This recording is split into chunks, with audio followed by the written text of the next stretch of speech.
Hey, Mikey, I got a joke for you, and this is a good one. It's a science joke. I chose it to go along with our episode today. You ready? I am as ready as I'm ever going to be. Why do archaeologists collect used tampons? I feel like you told me this joke, and I can't remember the answer. They like to figure out what period they came from. That's right. You told me this joke already. And I couldn't even remember it. That's so me. Goodness. Here's another one for you. How is working at McDonald's like being an archaeologist in Athens? Either way, you end up smelling like ancient Greece.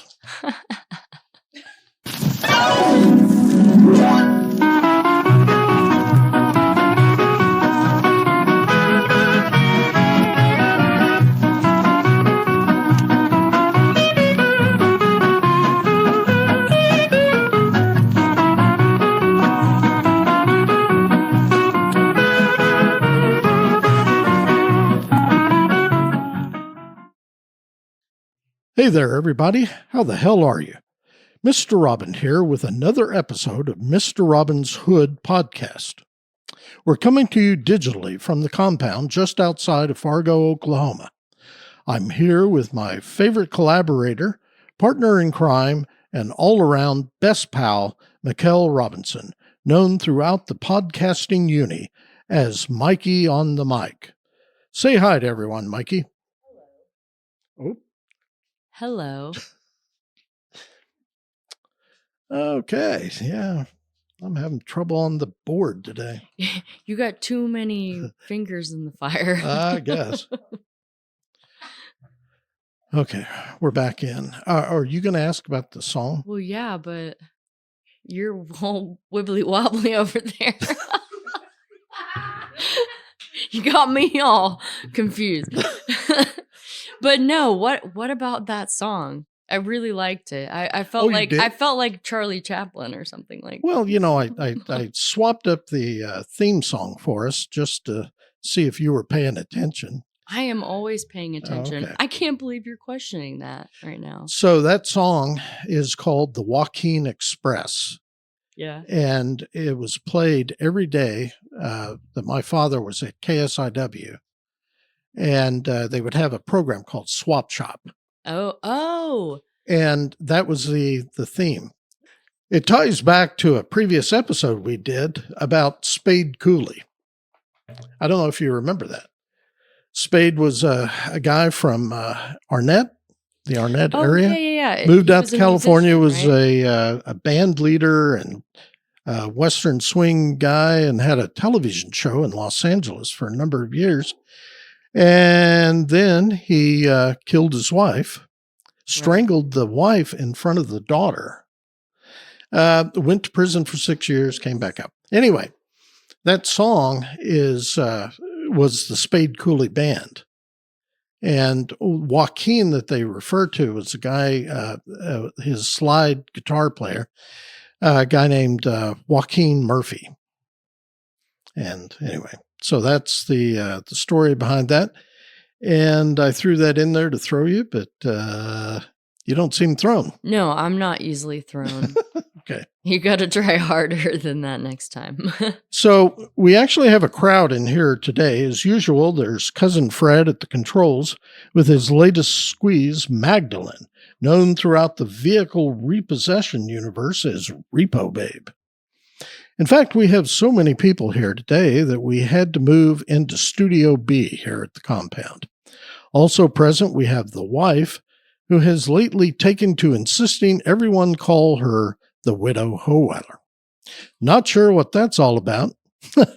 And we have Mikey's husband, Brett, who does great things with leather. In fact, he recently completed a custom knife sheath for me that is truly a work of art. Brett, you'll be glad to know that I have a joke for you, too. What's the main use for leather in the world today? Anybody? Holding cows together. Okay, well, I got a few laughs out of that one. I wasn't expecting that. And we also have the assistant editor of the local paper here, the Woodward News. That's Rachel Van Horn, known in my phone's contact list as the Horn. Let me turn I saw that, and I was kind of just a little confused by the Horn. I don't know. I had other nicknames in the Army, I'm just going to say. Okay. Mikey, I don't know if you've had a chance to read yesterday's Woodward News, but Rachel was featured with a piece she did on an assisted living facility in Woodward, where she interviewed a 103-year-old woman. She asked this woman what the best thing was about being 103. And the woman replied, no peer pressure. All right. See, I'm telling you, I'm ready for the stand-up. Okay. And we aren't sure exactly why Rachel is here today, but I'm holding out for an exclusive, in-depth investigative report about the goings-on here at the compound. Just please make sure that you spell my name correctly. I'll work on that. But she could say the same thing because her name Rachel isn't spelled traditionally that you see. No, it's spelled. I answer to anything though. Sure. I mean, even most of my computers and even some of my bank things actually have EL on them, and I go with it. Just allow it. Yeah, that's like when people call me like Michael and Michelle. I'm like, yeah, that's me. And then they'd be like, why didn't you tell me I was saying your name wrong? Because in the 34 years I've been alive, how many times I've had to do that? I just don't care anymore. I'm just whatever. At least it gets close. People call me Rebecca and they call me April. April? I don't know why April, but that's a real common. You don't even look like an April. I don't think I do either. Rebecca, maybe. Yeah, I could see Rebecca, but not April. Okay. Well, Rachel, I know you were talking about doing a story on podcast, and you had kind of an interesting angle. You want to talk about that a little bit, or?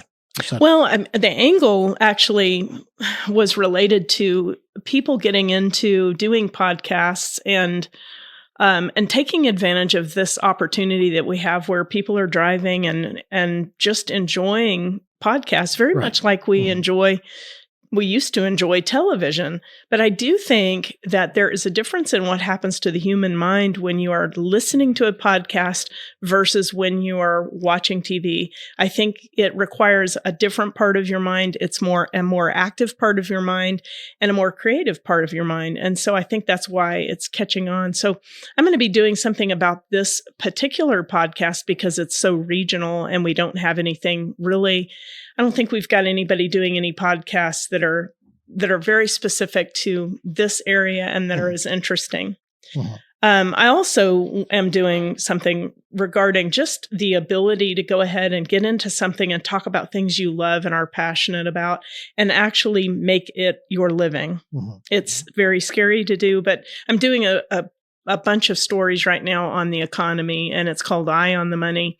And I do think that, especially since COVID, we're seeing a whole lot of people who have just decided I'm going to lean into what makes me passionate and do these things and take this risk. And COVID was a jumping off place. COVID was a lot of negative things, but it was also a jumping off place for people to do things that they hadn't dared do before. Yeah. Particularly in the case of Woodward, opening coffee shops.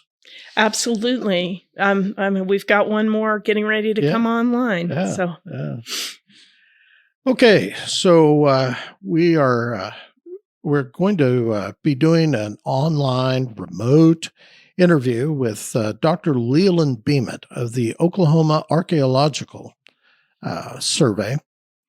And Mikel, this was actually your idea, so I'll pin it on you. Yeah. Well, to kind of add to what Rachel was saying, people doing what they're passionate about. Heck, Dr. Bement's been doing that now for 32 years. Mm-hmm. Mm-hmm. As you'll learn in the interview we have with him today.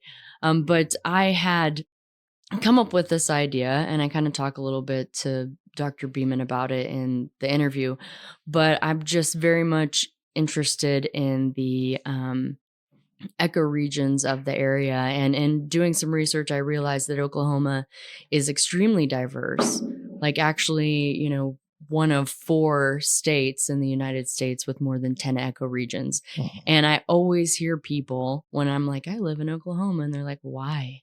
There's nothing there and it's ugly. And I'm like, well, one, you've only been to a small piece of it if you think that, because it's beautiful, really. Yeah. And some people don't appreciate this part of Oklahoma, and especially not the Panhandle. But to me, the Panhandle is beautiful in its own sense. Sometimes when I'm driving down the highway and it's just completely flat and there's the different colors of the grasses, and it's like you can just throw all your troubles out and they'll go for miles and miles away from you because there's nothing to stop it. And I see that that's just intriguing to me, that you can just see for miles and miles there. And to me, that's a beautiful piece of the scenery, whether there's nothing really there to some people's eyes, but to me, there's everything there. And so I wanted to talk to Dr. Bement a little bit about that and get his take on it, and also promote that he comes to the museum and does the Ask the Archaeologist. And you can bring, if you're interested in the same kind of things that we are, bring those things and have him give you his 2 cents on it, because he is a man of knowledge, and I'm always interested. And like I was saying, I could listen to him talk about that stuff for forever. So we hope that you enjoy the interview with him, and you know, we just can't wait to put that out there and have you guys visit with him. He comes every year at the museum, so just gonna put that out there. If it's not something you can do this year, he comes every March, so I'll add that as well. Okay, great. So next up is Dr. Leland Bement. Okay, so we are here with Dr. Lee Bement, a senior researcher with the Oklahoma Archaeological Survey. And I just wanted to very briefly, I was going to run through a little background on the Oklahoma Archaeological Survey, because a lot of times you mention it to people and they give you a blank stare.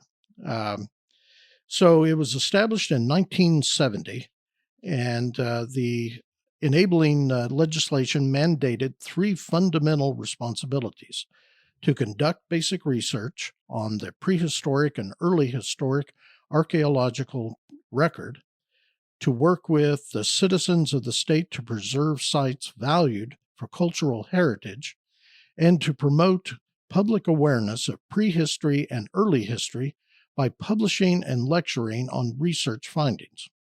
From its inception, the Archaeological Survey was placed at the University of Oklahoma because the university had played a prominent role in previous archaeological research. Did I pretty well sum that up for you, Lee? Yeah, that pretty well takes care of it. Okay. All right. So, we really appreciate you coming on and doing this interview. I would also point out that Dr. Bement has published extensively in dozens of professional and scholarly publications and books, and I'm going to hit you up about a couple of those a little later. And as I recall, you were involved in and have lectured on the Cooper site dig up in Harper County. That's correct. Good? Yep. Great. And we were hoping to kind of just briefly have you come on and talk about the ecoregions here in Oklahoma. All right. Well, the ecoregions, if you're ready to dive into that now. Oh, sure. Go ahead. Absolutely. The ecoregions are basically based on the vegetation and how it spreads across the whole state into different groupings. Mm-hmm.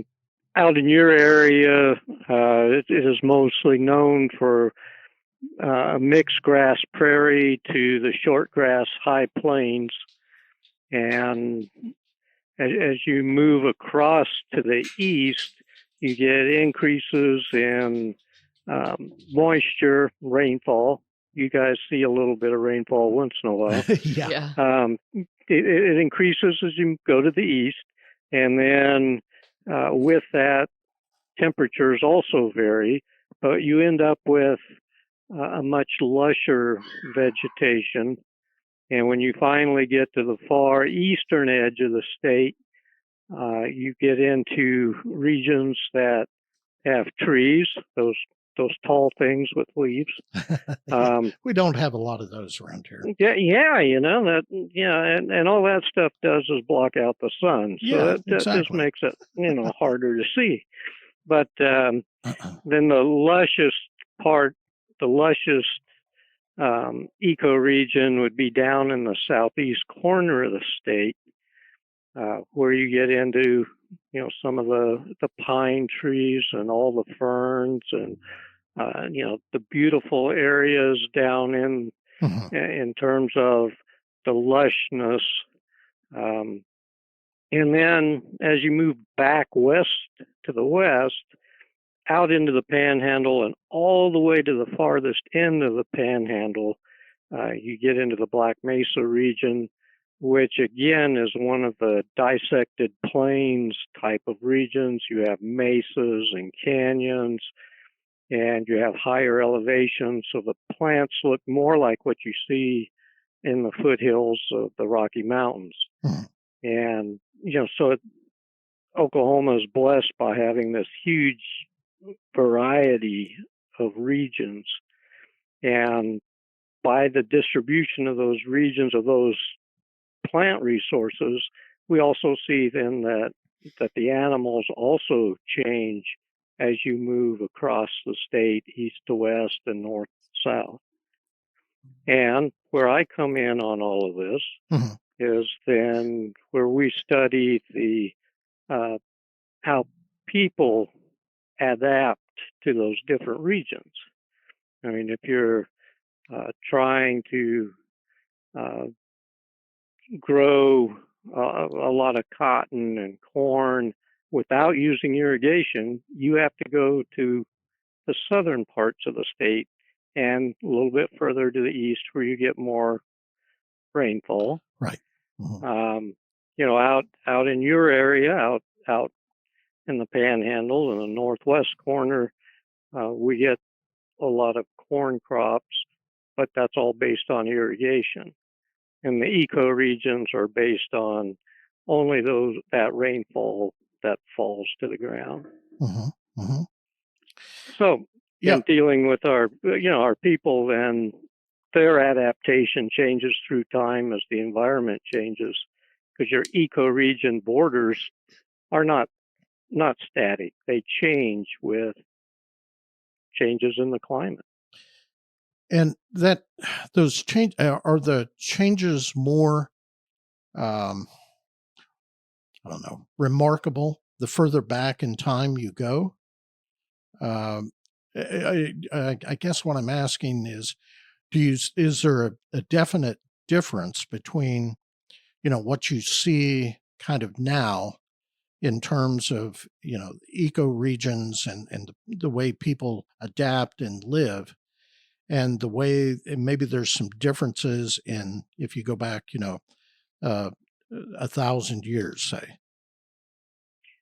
There's some pretty drastic changes, and they show up really well in the vegetation.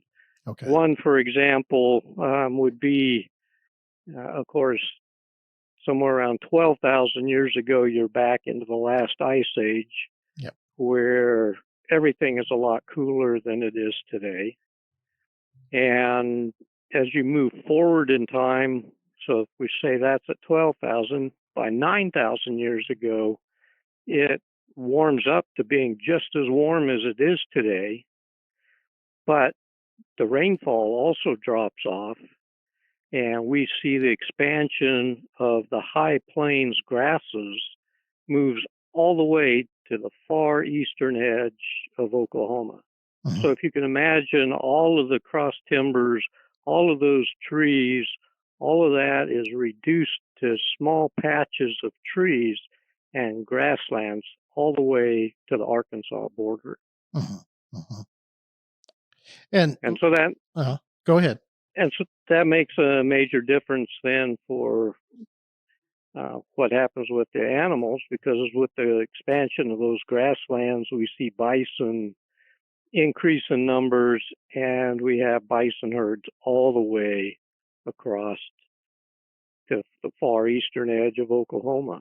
Yeah. And the bison hunters that are making use of those herds then are in the eastern part of the state, just as what I've seen in my studies in the western. Mm-hmm. Mm-hmm. And let's see. So there are 12 ecoregions in the state of Oklahoma. And I think Mikel had pointed out that that makes us one of 4 states in the union with, what is it, more than 10 or? Yeah, something like that. Yeah. I kind of became fascinated with the ecoregions because, I grew up in Kansas, but I was actually born in Oklahoma, and I went to college and I ended up just staying here because it's just home to me. But everybody would be like, well, what's in Oklahoma? Like it's ugly there. And I would be like, no, you have no idea, what kind of landscape or vegetation and how you can drive 2 hours and it be completely different. I think people aren't educated to realize how diverse this state is, smack dab in the middle of the United States, basically. And I'm a photographer, and one of my favorite things to photograph is the landscape of areas. And so I kind of became fascinated with studying it. And so whenever we were talking about doing an interview with you, I was like, I want to ask him about that. I want to learn more about that and your take on it. And I know that you've been with the Oklahoma Archaeology Survey for a while.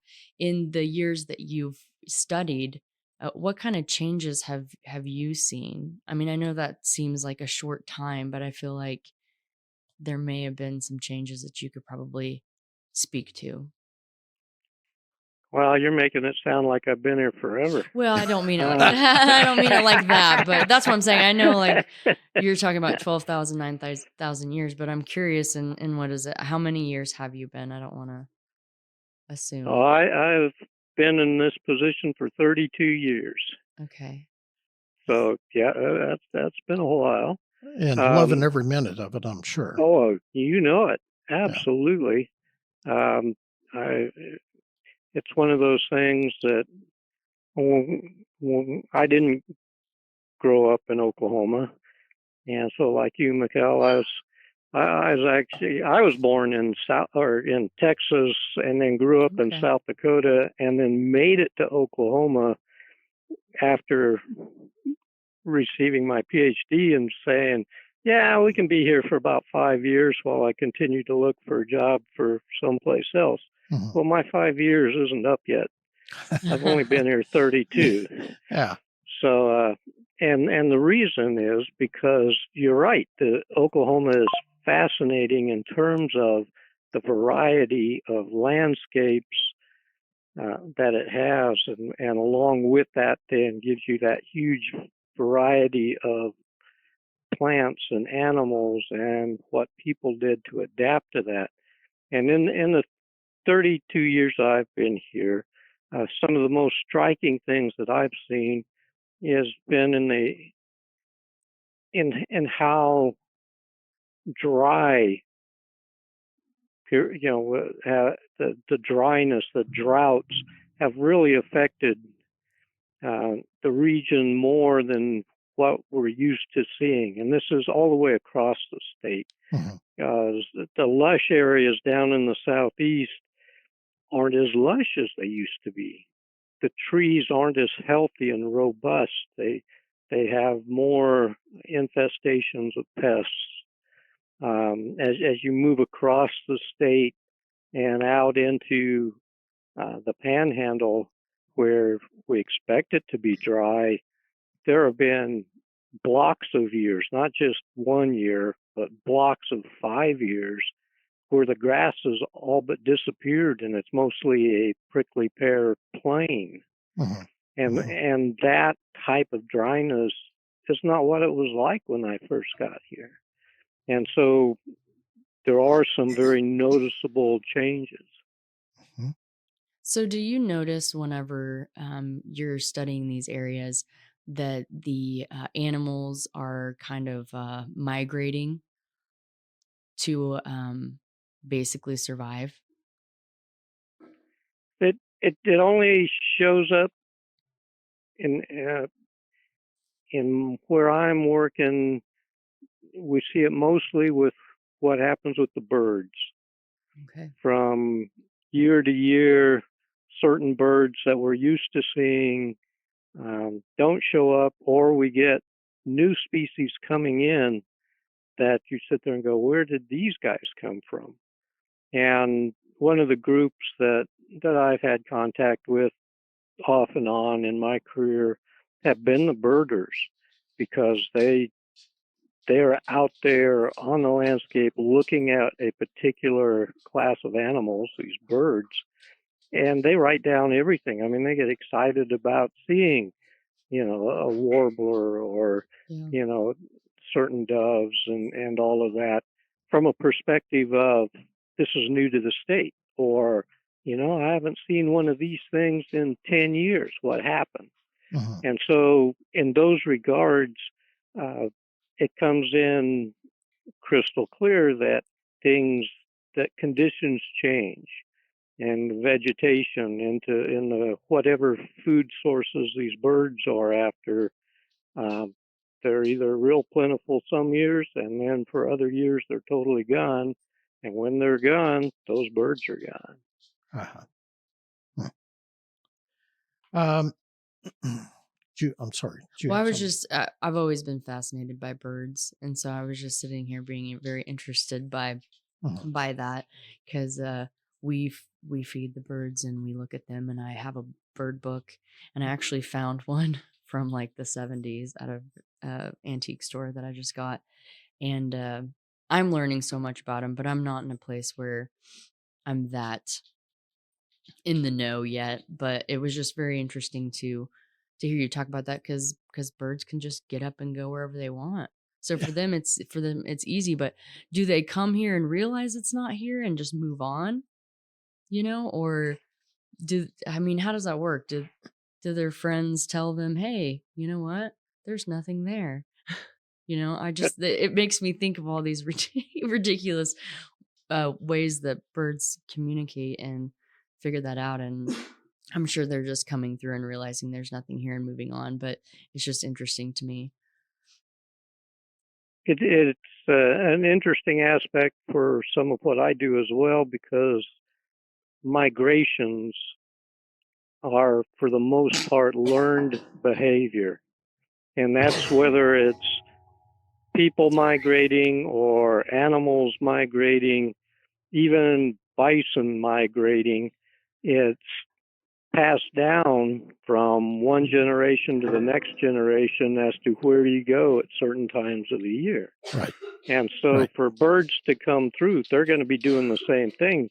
They're going to be hit with a certain amount of conditional changes that alter where they go. Uh-huh. And they are looking towards their oldest members to have an alternate plan of, when it's like this, we go west or east. Uh-huh. Uh-huh.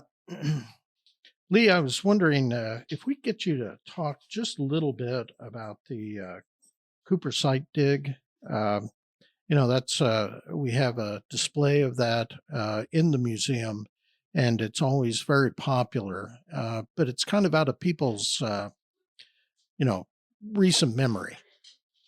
And I was hoping maybe you could give us just kind of a quick rundown on what that involved. And because that's been 30 years? Yes, it has. Yep.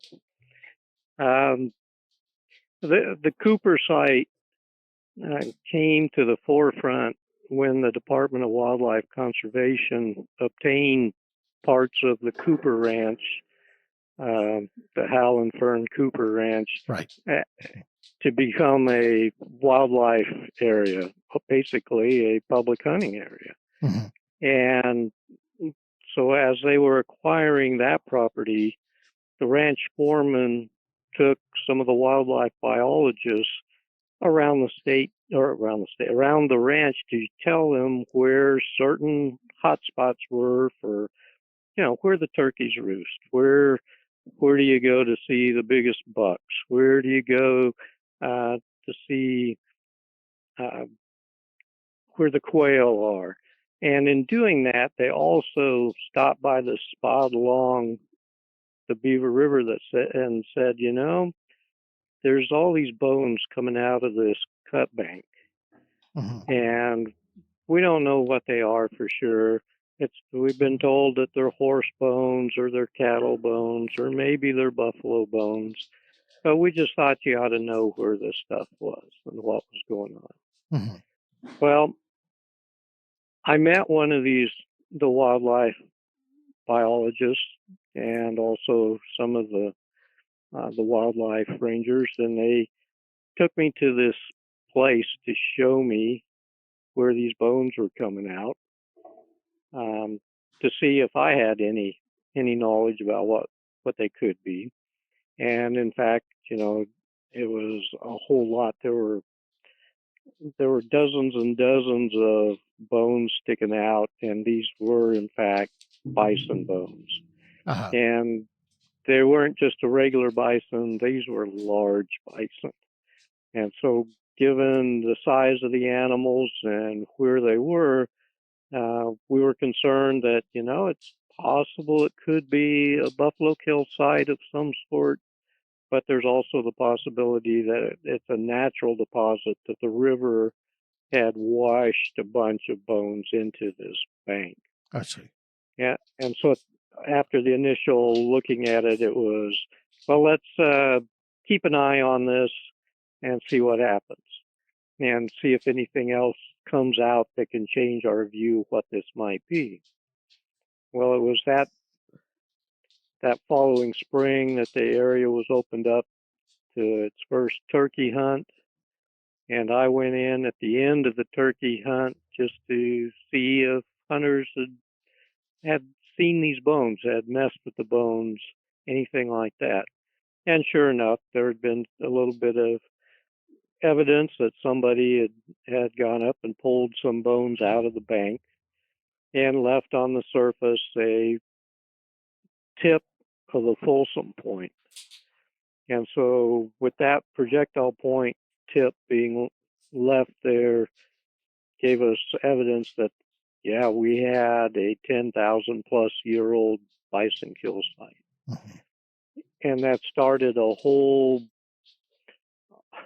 just a whole lot of different arrangements to be made to see if we can preserve the site. We needed to see exactly what it was, and we needed to come up with money to be able to do anything with it. Sure. And the end result was we started out with an excavation to just clean off the face of the deposits that the bones were sticking out of. So we basically took a cut bank and made it more of a cut bank, and till where we could see bones actually coming out of witch deposits. Mm-hmm. And with that, it was determined that there were at least 2 different kill episodes, and both kill episodes were had Folsom points associated with them. And that meant, okay, now it was time to figure out how big the site was, how far did it go back into the hill, and exactly what the landform was. And it was determined that the site took place. It was in gully fill. So you walk along the river and you see gullies that are coming in off of the hills, off to the sides. And one of those had been used 10,500 years ago as a buffalo trap. So animals had been herded up into that gully, and people were up on the rim, up on the edges of that gully and speared them. I see. We refer to it as an arroyo trap rather than calling it a gully trap, but it's still a gully. And so it's a short with arroyo with steep walls and a steep end point to where once the animals are herded into it, it becomes a box canyon. They can't get out. Right. And so the hunters can get down into it. And so that started our excavations that proceeded over the next couple of years and expanded because once it was determined that there was more than just 2 kills, or actually 3 kill episodes in that gully, well, if Folsom people are going to make 3 kills, then what's the chances that there's more arroyos in this area that also have kills? And, that, we just make more work for ourselves. And next thing, we're now surveying, walking along all of this, all over the Cooper Wildlife Area, looking for more buried gullies, because everything is buried down under 10 feet of sediment, to see if there's more bones sticking out. And through the course of doing that, then we also found the Jake Bluff site, which is even older. It's a Clovis bison kill, making use of an arroyo trap. And then there's also another Folsom kill, the Badger Hole site. And so what started out in 1993 as looking at bones just eroding out of the side of this cut bank ended up being excavations and investigations that continued until 2012. Oh, okay. So wow. it just continued on and kept that. expanding. Yeah, it kept expanding. You do an excavation, then you take a year to get the analysis done, then you do more investigations, more excavations. And this is what happens when you say, yeah, let's see where we are in 5 years, and then 30 years later, you're still here. It has been a great career. Yeah. And so that is just the investigations going on the Cooper Ranch. And what are you, is there anything that you're involved in right now that you can talk about, in terms of digs and that sort of thing? Because as I understand, every county, all 77 counties in Oklahoma, have some sort of dig or some sort of archaeological finds. Correct. So one aspect of the Archaeological Survey is we also have the records of any archaeological sites that have been found or recorded in Oklahoma.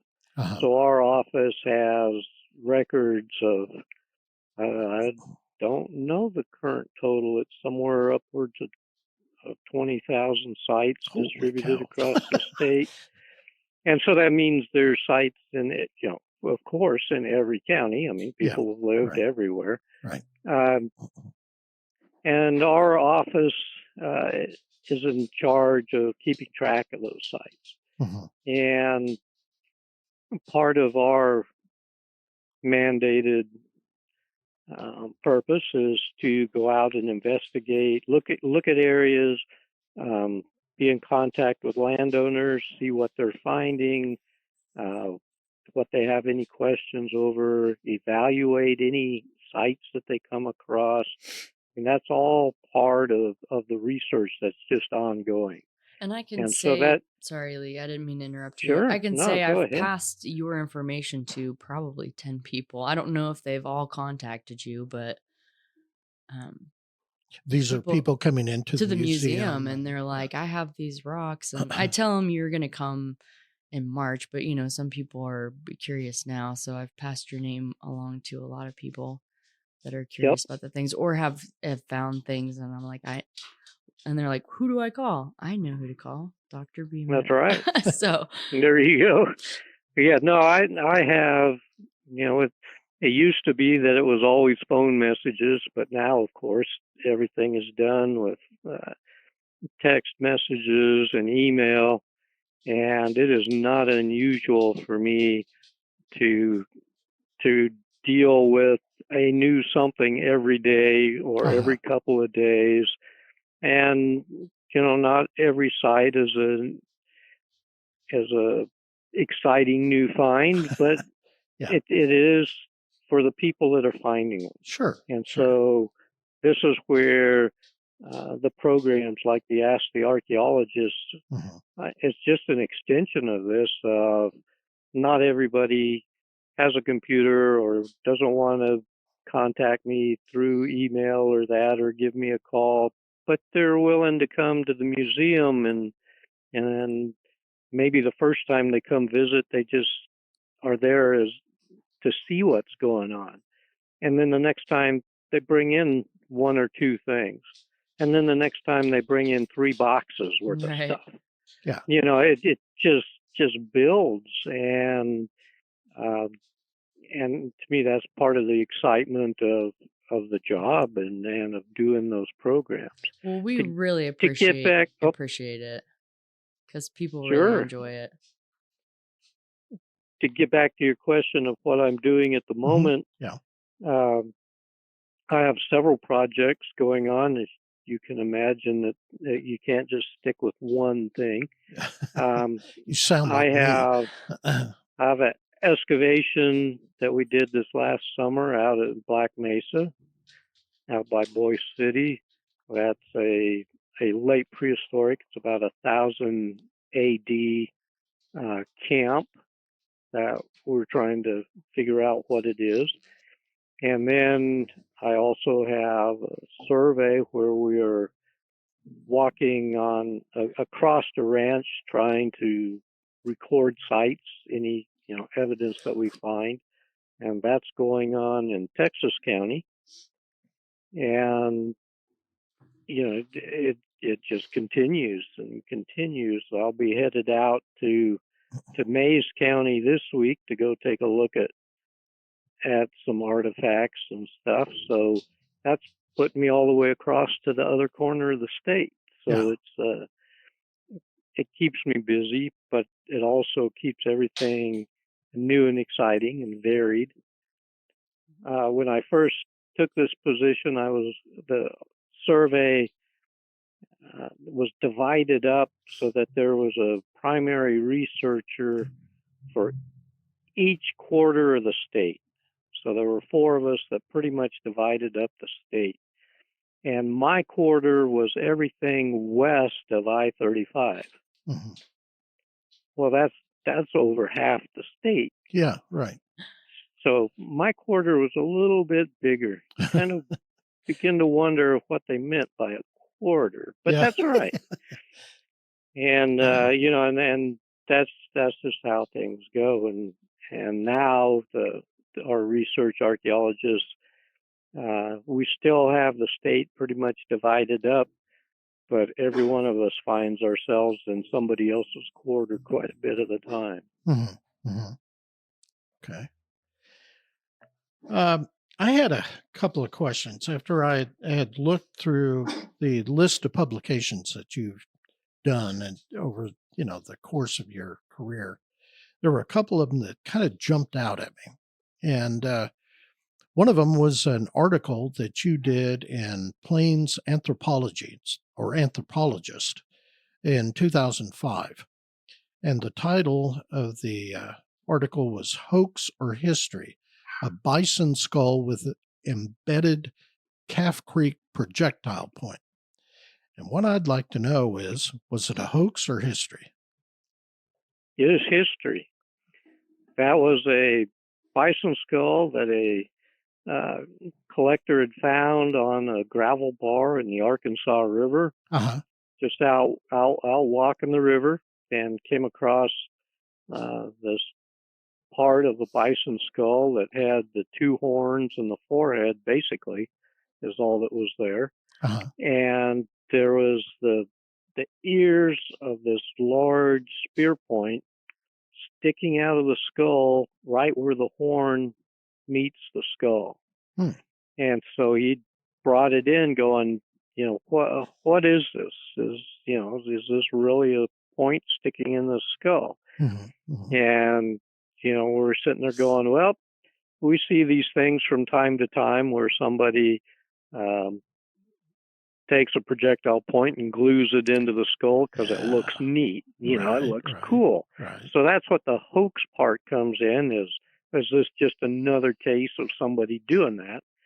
And so what I did was working with the fellow was, is it okay if I keep this for a little while so that I can take and get some CAT scans done of the skull, some high-level X-rays, and see if we can figure out if this point was in fact thrown and embedded into this skull.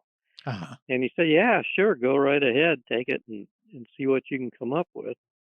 And so I took that skull down to the University of Texas, where they had a CT scan that can shoot X-rays through metal. I mean, it's made to go through 4-inch metal. And I'm going, well, that ought to be strong enough to go through a bison skull and these points. And it took scans at every quarter of a millimeter. So we are talking teeny tiny scans.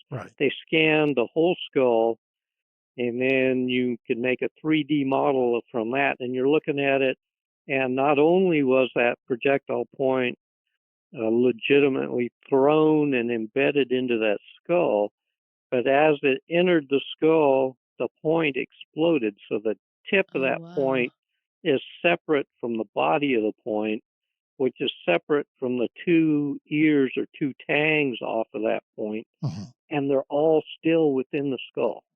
Wow. And then the base is what's broken off, but we know by the size and the shape of these other pieces that it's a Calf Creek point, which was around between 5,000 and 6,000 years ago. And we did a radiocarbon date on a piece of the skull, and it came back 5,125 years ago. So it all matched up. It's the right style of point, the right age of the skull. The pieces are still in it. The only question we have is how much fun did the other hunters make of the poor guy who threw the spear and hit this bison in the head next to the horn, and it would not have killed that animal. It just would have made him plenty mad, I'm sure. But, Well, the reason I was really interested in that was several years ago, I had an opportunity to buy a stone knife blade off eBay that had come out of a archaeological dig up near the Great Lakes. And I jumped on that and bought it. And in fact, you looked at it a couple of years ago and determined that it was in fact legit, and it was older than what the fellow that sold it to me said, that it was 6,000 years old. And I think you said it could be as much as 8. And at about that same time, there was someone on eBay offering a bison horn that had a projectile point still stuck in it. And they just wanted an incredible amount of money for it. It seemed that way at the time. It was, I think, $600. And I just didn't have a place or the overall, I didn't have a big enough bank account at that time to put something out like that. But I was always kind of suspicious of it. But you say those things do come along. Most of the ones that we see are fakes. Good. I saved myself $600. When you look at them, oh, absolutely. And I mean, it's like everything. I'm not saying everything on eBay is a fake. I'm just saying, buyer beware. Yeah. And basically, bring it to somebody ahead of time if that's even possible, which for anyone who's trying to fake it, they're not going to want you to do that anyway. Sure. Because we look at it, and usually just under the microscope, you can see the glue that's in there, or you can see that, when a point hits bone, that bone is going to break. It's going to shatter and fracture in a very specific manner that only happens when that bone is green, when it's fresh bone. Right. Once that bone dries out and you try to push a point into it or something into it, it just punches through. You don't get the fracturing pattern that you should. And that's one of the main telltale signs of, no, somebody just took and jammed this thing in there later, Okay. And then they have to glue it in there or it won't stay. Yeah. But that's just part of what it is. But they are cool when you do see them, and when they turn out to be real, then that gives us that information of, in the case of this Calf Creek point in the skull, that is one of the best pieces of evidence that we have that this really bizarre style of projectile point known as Calf Creek was actually used as a spear point and not just a broad-bladed knife. I see. Because here it is embedded in there. That was thrown. So it can be real important. Yeah. And the other article that I came across that really jumped out at me was one you had co-authored and then published in 1993 in the American Journal of Obstetrics and Gynecology. And that was that was the first thing that caught my attention. And you were talking about Lithopedians.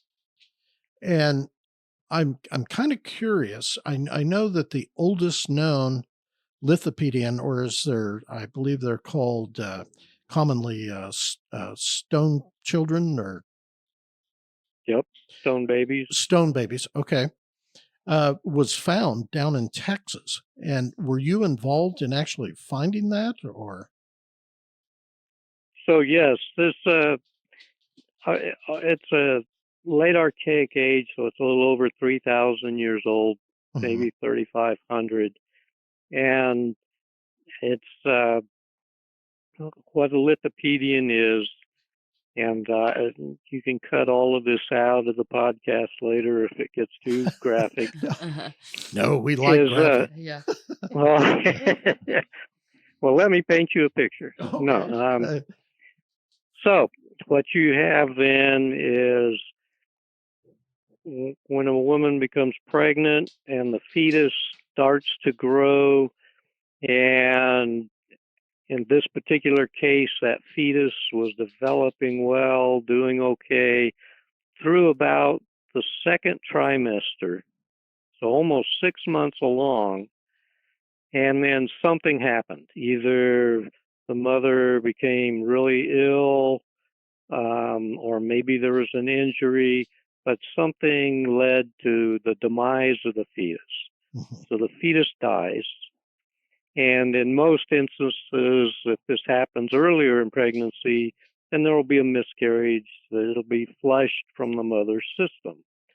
But in some circumstances, that developed fetus that's then died is not flushed from the body, and the body then encapsulates it, tries to isolate it by building it up around and then eventually making a solid ball basically out of calcium.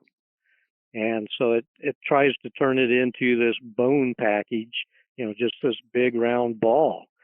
And it'll stay then in the mother until she dies. So it could be in her for the next 50 years. In this particular instance, I was working on a site in Texas for my dissertation that was being used as as a cemetery between 2,000 and 7,000 years ago. And individuals, when they passed away, were being taken over to this sinkhole, and they were being lowered in. And what ended up then was that you get this big pile of bones in the bottom of this sinkhole, because nobody alive dropped down that 30 feet to get to them. Everybody was lowered down in. Right. And then in addition to human remains, there were all sorts of animals. There were everything from badgers to dogs to coyotes to rabbits to anything. It's a sinkhole with just this hole up on the surface, and an animal falls into it and they can't get out. Right. And so that was also part of it. And so in doing the analysis of those bones, I came across this one thing that it looked like turtle shell. It was this, if you think of it as the outside of the turtle, when you remove all of the colorful scutes from it, they just are a white bony surface. And then it had on the inside of it these bones sticking out of it. And I'm going, well, maybe it's a turtle of some sort. And it took us a long time to figure out finally that it wasn't turtle. This was one of these stone babies. It was a Lithopedian. I see. And the interesting aspect of it is we do not know which of all the other skeletal remains that this would have been associated with, who the mother was. Right. We know from the deposit that it came out of its age, that was more than 3,000 years old. But it's the implications of it can you imagine somebody being pregnant, and by the time they're 6 months pregnant, you're going to know it. I mean, it's going to show. Sure. And then a baby never comes out. There's never a baby. And the questions kind of go off to the side of, wow, what does that do to this woman's status? Is she looked at differently because this event never happened? Or you can get into all sorts of bizarre lines of thinking going that way. But on the other hand of it, to realize that this person survived whatever the event was that killed the fetus, and if it was some disease that she was taken care of, and through this whole process of this fetus being turned into this stone, and chances are after that she was no longer fertile. So there's all sorts of societal implications that just go on and on. Yeah. All right. Well, I appreciate you talking about that. And we're certainly looking forward to your coming back to the museum for another year of Ask the Archaeologist. And that will take place on the 2nd of March, March 2nd. And this podcast is dropping March 1st. So hopefully people listen to this, and we'll get a good crowd out there. Well, I'm looking forward to coming out and seeing what folks want to bring in. Yeah, okay. All right. Well, thanks very much, Lee. We sure appreciate your time and the information you've provided. And we look forward to seeing you on March 2nd. So we've been talking with Dr. Leland Bement of the Oklahoma Archaeological Survey. And Mikel, do you want to give a plug for the Ask the Archaeologist? Yeah, absolutely. So, and Dr. Bement, you'll have to tell me. I know it's been 20 plus years, but you probably know the exact number that you've been coming to the Plains Indians and Pioneers Museum, putting on this program. It's been 21 years. 21 years. And we so much appreciate it. And this year, and he always comes back in March, but this year it'll be Saturday, March 2nd, 2 to 5. And we encourage anybody to bring that out. Any of that kind of stuff. If it's arrowheads, rocks, bones, whatever. He likes to see it all. Although, Lee, you do have some specialties or things that you really enjoy talking to people about, you might just mention some of those things. Well, I'll take a look at all of it. I'm not going to be very knowledgeable about some things. Dinosaurs, I can say, yeah, it's probably a dinosaur, but which one, that's not my specialty. I'm more into what prehistoric peoples were doing in the area. So your arrowheads and pottery and that type of thing, and bones are my specialty. So feel free to bring any of it. Yeah. Well, I always really, and this is just because I'm kind of an asshole sometimes, but I really enjoy when somebody brings something to you and they're convinced that they've got the archaeological find of all times, and they present it to you and you look it over and you tell them, yeah, this will make a really good doorstop. I really enjoy that, but that's just me. So again, we thank you for your time, and we sure look forward to seeing you soon. All righty. All right. Thanks very much. Thanks. Take Lee. care. So, Mikey, I think we did some good podcasting today with Dr. Bement. It was very informative and insightful. Absolutely. It was very interesting, and I look forward to him making his way to the museum. And just to put this out there, you don't have to bring anything. You can just come and observe if you'd like. Just like you listened to his interview today here on the podcast. If you were interested in that, I encourage you to come and definitely listen to him, interact with people about the different things that they bring in. So yeah, very good podcasting day, Mr. Robin. You betcha. So we're going to close this out as we often do, or always do, and advise everyone to stay hungry, stay foolish, but most importantly, stay weird.